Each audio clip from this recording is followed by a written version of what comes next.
নেত্রকোনায় সামাজিক অবক্ষয় রোধে করণীয় শীর্ষক মতবিনিময় সভা অনুষ্ঠিত হয়েছে।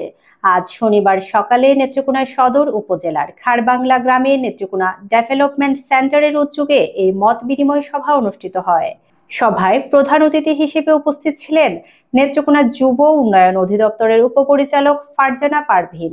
বিশেষ অতিথি হিসেবে উপস্থিত ছিলেন নেত্রকোনা মাদকদ্রব্য নিয়ন্ত্রণ অধিদপ্তরের সহকারী পরিচালক নাজমুল হক, উপজেলা সমাজসেবা কর্মকর্তা মোহাম্মদ আব্দুর রহমান, নেত্রকোনা ডেভেলপমেন্ট সেন্টারের সভাপতি মোহাম্মদ মনিরুজ্জামান খানের সভাপতিত্বে অনুষ্ঠানটি সঞ্চালনা করেন প্রধান নির্বাহী মোহাম্মদ জামাল উদ্দিন খান।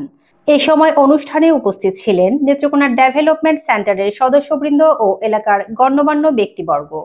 আলোচনায় সভায় বক্তারা বলেন, বর্তমান সমাজে তরুণদের মাঝে মূল্যবোধের অবক্ষয় রোধে পারিবারিক ও সামাজিক সচেতনতা জরুরি। শিক্ষা, ধর্মীয় ও নৈতিক দিক নির্দেশনার পাশাপাশি যুব সমাজকে সৃজনশীল কাজে সম্পৃক্ত করার উপর গুরুত্ব আরোপ করেন তারা। আপনারা জানেন যে আমি যুব উন্নয়ন উপপরিচালক হিসেবে নেত্রকোনা জেলায় কাজ করছি। এই নেত্রকোনা জেলার সকল যুবকদেরকে অভিভাবক হিসাবে বলেন যুব উন্নয়ন অধিদপ্তরের আমি কাজ করে যাচ্ছি। আমাদের এই বিষয়গুলো সবসময় আমরা যুবকদেরকে আমরা সবসময় অবগত করছি যে আমরা কিভাবে যেন সামাজিক অবক্ষয়গুলো রোধ করতে পারি।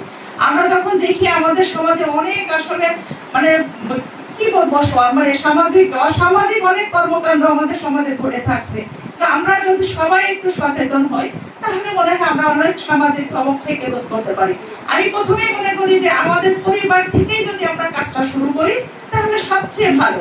কারণ আমার সন্তান কোথায় যাচ্ছে, আমার সন্তান কি করছে, এগুলো আমাদের পরিবার থেকে মনে হয় আমাদেরকে সবার আগে আমাদের এই বিষয়ে একটু সচেতন হতে হবে।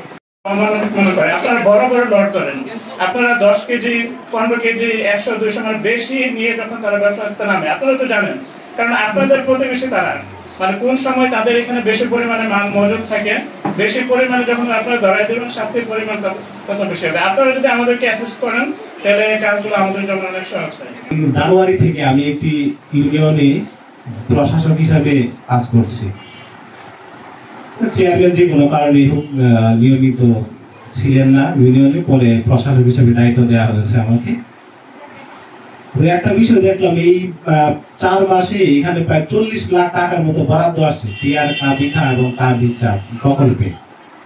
এইরকম বরাদ্দ তো সব সময়ই আসে সারা বাংলাদেশে সব ইউনিয়নে, কিন্তু প্রতি 4 মাসে বা 6 মাসে প্রায় আপনার 50-60 লাখ টাকা বরাদ্দ আসে, যেগুলা দিয়ে গ্রামীণ রাস্তাঘাট মেরামত এবং সংস্কার করা হয়। তো আমি একটা জিনিস চিন্তা করি, দায়িত্ব এই বরাদ্দগুলো আসার পর থেকে যে এইগুলা দিয়ে যদি আপনার 30% 100 টাকার মধ্যে যদি 30 টাকার কাজও করা হইতো, তাহলে বর্তমান বাংলাদেশের সব রাস্তাঘাট 1 ফুট পিছের নিচে থাকতো, 1 ফুট পিছের নিচে থাকতো রাস্তাঘাট।